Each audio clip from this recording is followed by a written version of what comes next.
Hi there, viewers. Today, I'm joining a conversation with Joseph Schiller. It's a pleasure to have Joseph on the show. Hi there, Joseph. How are you? Thank you so much for the opportunity, Peter. Yeah, it's a pleasure to have you on the show. It's a pleasure to be here. Yeah. So, Joseph, could you tell us about your book, Upon the Arrival of Dawn? Like, I'm curious to know what inspired this book. Could you share with us how this book came about? Um, so I, I I've always been fascinated by the mythology of early cultures, and the various personifications that cultures have given to various religious and spiritual concepts, um, and beliefs. And so the mythological background for this particular story is that of the Judeo-Islamic Christian archangels or angels of death. Wow. So the two main characters, our protagonist and our antagonist, are juxtaposed angels of death, if you will. So the inspiration for it really came from my personal, I guess, interest in the subject area. Um, I just there's something very mystical and kind of esoteric about these mythological characters that we come across in these early cultures.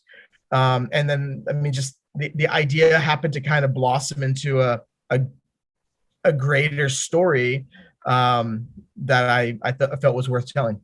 Wow, I love the sound of that. It sounds pretty much interesting. I think so. Yeah, even the fact that it's a Fox novel. It's a Fox novel, right? It is my first novel. Yes. Yeah, it's pretty much interesting, and I love the sound of that. Now, I want to ask you, for readers like me who haven't read the book yet, without giving much information away, could we have a sneak of what we would expect picking up the book? Yeah. It's essentially the beginning of the novel. We're introduced to the idea of a character who has malevolent and relatively wicked intentions, um, in the universe, and that we eventually are introduced to our antagonist Samael, who has the intention of bringing about essentially chaos and ultimately the destruction and the breakdown of the harmony of existence. Um, Azrael, our protagonist, Yeah. it gradually unravels these machinations and uncovers kind of what this plot, and then faces the I guess the threshold of whether or not to get involved. And ultimately he decides to get involved, and that he is essentially the only essence in existence that could potentially stop Samael. And so a essentially a war for existence begins between Oh, these two essences. And yeah, I won't share any more, because any yeah. more would give away some of the plot that is necessary to keep a reader engaged. So Yeah, absolutely. Absolutely. I love the idea of that. Now, for me reading the description page of the book in Amazon, because I did check through the book in Amazon, and from the synopsis that I read on your website, it is obvious that the book seemed to me to fall under the theme of philosophy. And I also read some sort of extraterrestrial feature from the synopsis section. Now, I'm very curious if this is true because it's more or less like my assumption. But could you tell us what connection that this book acts with its team is possible? yeah, I would say categorically the book falls kind of in the middle of like a sci-fi fantasy, Okay. in terms of, again, if we're talking, right. um but you picked up on something. There's definitely a a theme, like an underbelly of the story that deals with some very metaphysical, kind of quasi spiritual questions That's great. about the nature of existence, the nature of mankind, and what what is what is all this, right? So there are definitely woven and kind of blended in themes that stretch beyond just a traditional sci-fi. I love that. I love that. And this sort of want me to ask a sort of a very curious question because I love Okay. curiosity.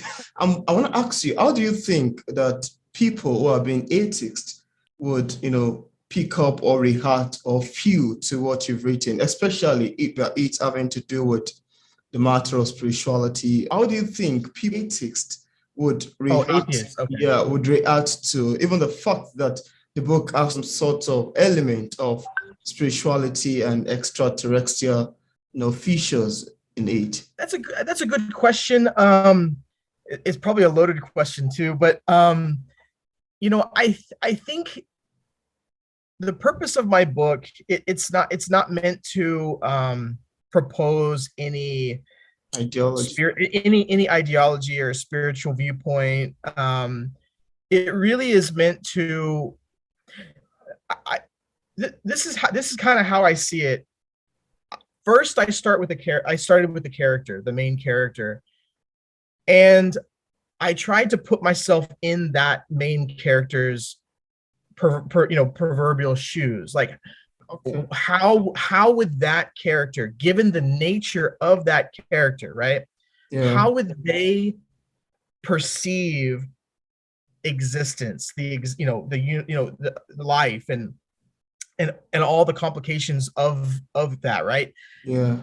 So the viewpoint of the character isn't designed. There's no agenda, right? Like there's no grand agenda. I'm not promoting some atheist ideology or it just happens to be like that this character and the very specific nature of how I've described this character, they have, or I imagine they have, a very unique perspective on Okay. these themes. That's great. So I think that I would hope, this is my hope, is that an atheist or a Christian or a Jew or a Muslim or Yeah. Buddha, whatever, Whatever. whoever would appreciate this from the point of view that this is a character, and not try to you know unpack that more than what it is. Yeah, I love that. Why I actually asked the question is that I get some feedback concerning my own sort of writing Okay. yesterday from some two atheists who told me one or two things, and I was like, I'm not trying to promote any ideology or certain thought. I even noted in the author note section that this is what my intention is. I am not trying to impose any doctrine whatsoever in the book. And I just felt to, since you mentioned spirituality, I just felt to bring up the question. And it's pretty much nice to get to know your answer about that. You know, I that I think as an author, there's always, this is, and I'm a first time author, so please understand, I'm not speaking from any place of like great Yeah, I experience, understand. but Yeah, just in the short amount of time that I've been in this world, yeah, from the finished publication side of things, yeah, I've realized that at the end of the day, we as as as the voice behind the words, yeah, we have to be confident ourselves and what we produced. And if we know the truth behind what we produced, yeah. then that's really all that matters. Absolutely, absolutely. I love that. I love the sound of that. That's very, very great. Thank you so much for adding that. Now, I also love to know your opinion about fiction. Your book, your novel is a fiction story. And I'd love to say that I've always been so fascinated. I've been saying this over and over again with any authors that come up on my show. That I've been so fascinated with, fiction writers, source of inspiration. To me, I think it's a hard thing to do compared to writing nonfiction, like memoir, autobiography, etc. Yeah. And I'd love to hear from you. What's your take about fiction? Was it something that you find quite easy to do, or it's a difficult task for you? You know, I don't know if I could say it was more difficult than other, you know, literature in genres of Genres, literature. yeah. It's, I haven't done a nonfiction, so I don't want to say that there's necessarily anything more challenging. Um, but what I would say is this: if we, the written word, just like art, the painting is a form of art. It's an art form, right? And I think that every individual has their own unique way of expressing the creative inner self, right? Yeah. And so I think that just like with painting or sculpture, that expression is going to come out in a million different ways. So some people have a deep connection to the world around them, and so maybe they gravitate to that nonfiction side, right? Yeah. Whereas other people ha- they gravitate to the abstract, right? To the opposite of reality, right? Yeah. And so their mind and stories come out in a fiction, format.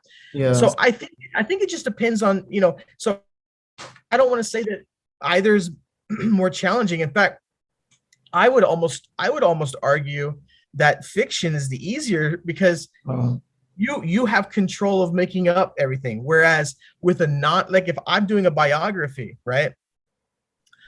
You have to, not only do you have to get all the facts, and that's a tremendous yeah. amount of research involved Yeah. with that, right? Yeah. You don't necessarily create it yourself where no one can argue with that, right? If I'm Absolutely. writing a biography, there are people who can refute that reality, right? So I have to be Yeah. true to that story, Yeah. and on top of that, tell it in a way that's not bland and boring, right? Yeah. So I would almost argue that there's some value in saying nonfiction could be more challenging than fiction. But anyway. I love the sound of that. That sounds pretty much interesting. Now, Joseph, with the fact that this book is your first published book, and I need to say congratulations on that. Thank you How very does much. this make you feel? And do you have any other books that you're currently working on? If you could do it, tell us about the progress of that. Yeah, so upon the arrival of Dawn, this was 10 years, now 11 years, but 10 years up till completion, Wow. of the first full rough draft. Um, and so I can tell you it's been, the past year, from finishing that first rough draft to today, this moment, has been tremendous. I won't lie. It's I again, I think I don't want to equate it to having a child and then watching your child grow. I would never downplay a parenting, a child, what a child means to a parent ever. I would never do that. Yeah. But there's a lot of similarities between, you know the experience you have with a child and all of the ups and downs that as a parent you have with a child, and the learning process and the growing process, and the mistakes and the triumphs. Yeah. There's a lot of parallels to it, so it feels good. In terms of future projects, I'm actually I'm working on, well, I always have several things. Even this book, I I was working originally on a fiction novel based on the Greek philosopher and mathematician Pythagoras. Oh. Um, I kind of got started on it, and then set it aside because I found the inspiration and passion for this other, upon the arrival of dawn. Yeah. But I've gone back to that, and I've been working on the research necessary. So it'll be historical fiction, more on the fiction side. Yeah. But there's since he's a historical figure, it does have to have some of that historical element. So I'm in the process of doing the research on that side. I don't know yet which direction it's going to go. I'm still waiting for the universe to reveal that to me, if I can say that. But I'm more I'm almost done though with a nonfiction study of the possible correlations between Judaism and Shintoism in Japan. So I'd love to read that. I'll absolutely I'll let you know. I'll let you know. We'll get back in touch and have another conversation about it for sure. Yeah, But that'd be great. if everything goes according to the timeline that I'm currently on, Yeah. I should be ready to publish that midsummer next year. That's great. That sounds pretty much interesting. I really love the sound of your answers to this question. They're quite deep and introspective to me. Yep. Yeah, I also want to ask you, what are the challenges you encountered while writing Upon the Arrival of Dawn? If there is any, could you share with us and how you ultimately overcame it? So I think the biggest challenge was maintaining a forward progress. And what I mean by that is, as an adult with a full-time job, because I'm a history teacher as a profession. That's great. I have a wife and kids, so trying to keep the creative juices and that forward momentum day to day is very difficult, because it's easy to come home and be like, listen, I'm done. Like, you know what I mean? Like things happen and life happens and challenge. And so for me, that was the biggest thing. And that's why it took so long. But what the last 2 years, what I learned, and I learned this the hard way, obviously, no one, I wish someone had shared this wisdom with me when I was starting off, was that if you're not doing something for your writing process every day, you're not going to go anywhere. Yeah. And it doesn't have to be huge, right? It can just be, what, I'm gonna reread this chapter. That's it. Just reread it, make some edits. Absolutely. As long as you're doing something to feed that process, you'll see. And I said, the last 2 years, when I stumbled upon this just kind of accidentally, I kind of found a rhythm and just naturally. So that's I don't think I ever would have finished if I had stayed in the pattern that I was, because I would go a couple of years without even touching the book. So now that I know what I know now, man, this nonfiction book, I started that 2-3 months ago, and I'm already 80% done. Wow.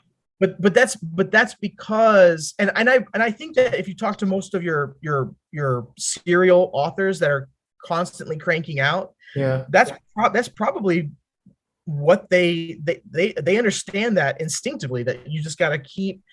And so, and it could be half an hour, you can get a lot accomplished in half an hour. So, that's what I would say is just, the challenge is just doing a little bit every day. You're not moving walls every day, right? No one's asking you to crank out a whole chapter in a day. Yeah. And you should, and I say no one. I mean, you shouldn't expect that from yourself. Yeah. You should, be very kind of incremental about your mindset, and okay, you didn't write a whole chapter, no big deal, but you cranked out a very challenging paragraph that you were struggling with. Perfect. That's a win for that day. I love your answer to that, and it speaks to me. It speaks to me. I learned from what you're saying. It's very, very great, and it's the truth. Well, it took me 10 years. Thank you so much. I appreciate. Now, could you tell us what publishing is like for a published author like yourself? What are the challenges you've encountered in terms of marketing your books? And what are the mediums you've utilized so far in terms of promoting your book? Well, again, like a lot of first-time authors, there's a lot of things I learned kind of the hard way and learned from other people. I mean, I really, I watched, in fact, I watched a number of your videos from other interviews and picked up some things and other YouTubers. And That's great. so the one thing I will say is I never attempted traditional publication. I never applied to any publishing houses. I never did that, largely because I felt based on the feedback and kind of what I was seeing from your podcast guests and other guests on other podcasts, was that the self-publishing side, you end up becoming, I mean, because even if you get published with a big publishing house, that doesn't guarantee anything at all. And so I feel like, listen, if there's no guarantee there, then I would like to have a little more, be a little more intimately involved in the process with my own book.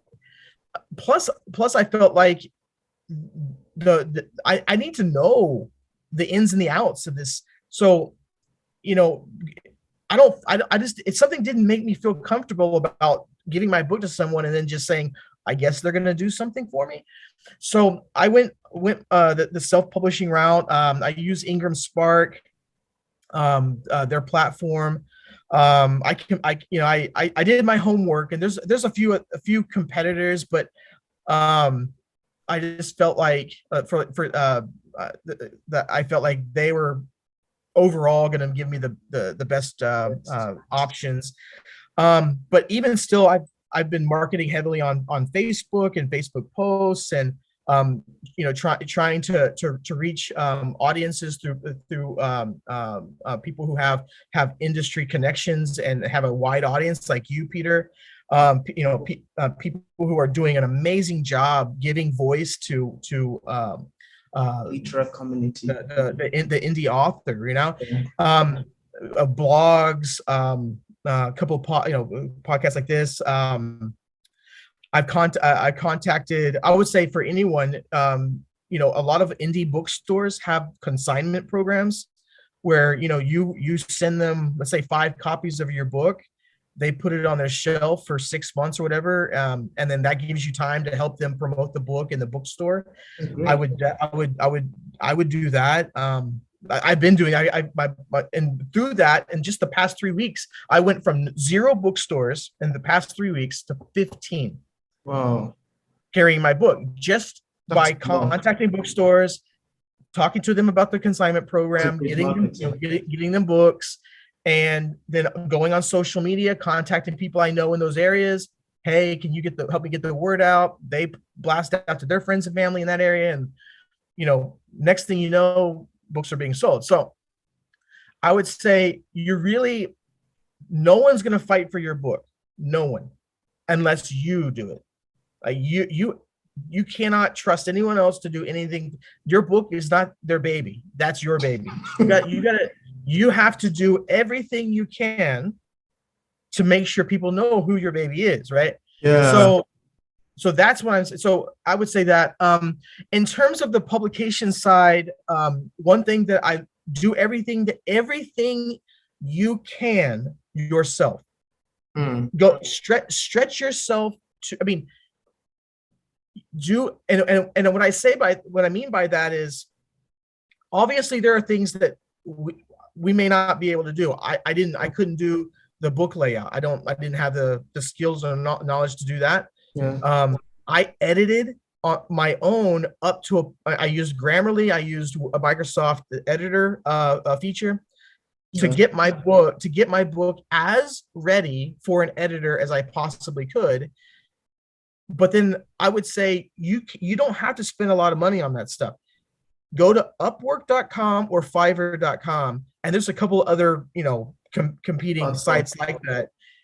Go to those. I mean, I know that you can spend thousands. I mean, I was getting quotes from editors, like traditional editing firms, for Yeah. like $3,000 for my book, right? Oh. I found a wonderful man, Nick Steed, on Upwork.com, out of the UK, who's a fiction writer himself and works as an editor, professional editor. He did it for $500. So, and then the book formatting, the guy did it. A young man in Paris did it for me for $35. The formatting of the book. So you don't have to. Yeah, you don't. And this is the thing, is that you don't have to. If you want to do on your own, Yeah. please, please, please, I'm all the future authors and even current authors out there, Yeah. please don't spend that thousands of dollars, because I mean, you can, if you just feel like you have money to burn, and but for those who are not independently wealthy, you can do this on a shoestring budget, no problem. No problem. I mean, and I found a young lady in Mexico who's translate my book for $500 into Spanish. That's a steal, because if I were to go to a regular translating company to do the book, they're going to charge me 3 to 5 cents a word.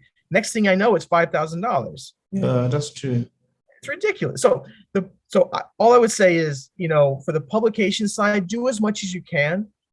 Use one of those networks that find freelance people for you. Yeah.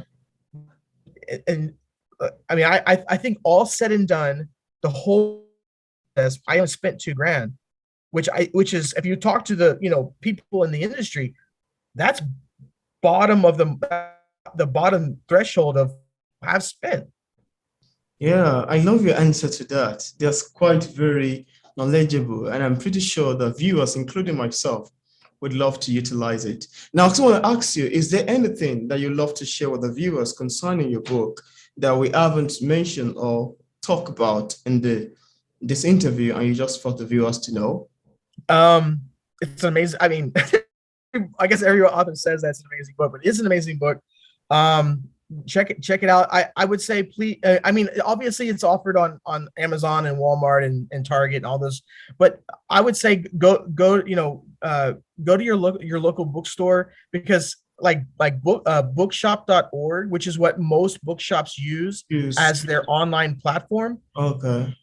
And they're really good at supporting indie authors and indie bookstores, and vice versa. So I would say, listen, if you want my book, I guess if Amazon's, because they can get it for you, and it puts into the local economy. So that's great. That's great. I know we've talked about this earlier on, but I also want to have your deep idea on this, or your flagship one. Why have you decided to self-publish your book rather than going through the traditional publishers? I felt more comfortable being intimately involved in the entire process. Because from what I gather, even if you get accepted by a publishing house, one of the big firms, or even a small press, right? You're not guaranteed to sell books, and you're not guaranteed to get promotion through those firms either. And apparently, nowadays, even the big publishers don't really put back, back in the, 20 years ago, if you were published HarperCollins, for example, or one of these other big companies, they would do a full court press promoting your book, getting you in bookstores, et cetera, et cetera. Apparently that's not the case anymore. That they don't really give a lot of attention, especially if you're a new author. And so I figured, well, why am I going to go through all of that? And because I can do it myself, learn the industry, learn all of the process, become a better writer and author in the process, for me, it was really continuing the journey with my book was more important to me than handing it over to someone and just hoping that they were going to do something with it. Yeah, I love that. I love the answer to that. And that has been other people in reasons why they've decided to go into self-publishing rather than the traditional one. Now, I also want to ask you, as a published author, what sort of advice do you have for other writers who are still struggling to produce a book like yours? What do they tell people in this category? I would say, I guess the word of advice would be write for yourself. Like don't write for any other people. Don't write for anyone else. Write for yourself. The book, it is your story. Yeah. Whether it's fictional and you're creating the story or not, it's your story. Don't write it for other people. You're right. So, and what every future author and maybe even current authors need to understand is your story it has value. Sure. But the first person that needs to find value in it is you. It's the writer. And the only important person that needs to have value in it is you. Absolutely. Wow, I love your answer to that question. And I'm pretty sure the viewers, including myself, would love to utilize it. Thank you so much, Joseph, for coming on the show. Absolutely. It's a pleasure speaking with you. Peter, you've been amazing, and I appreciate the support that you give all indie authors in this industry. Yeah, it's a pleasure. Thank you so much. Thank you so much.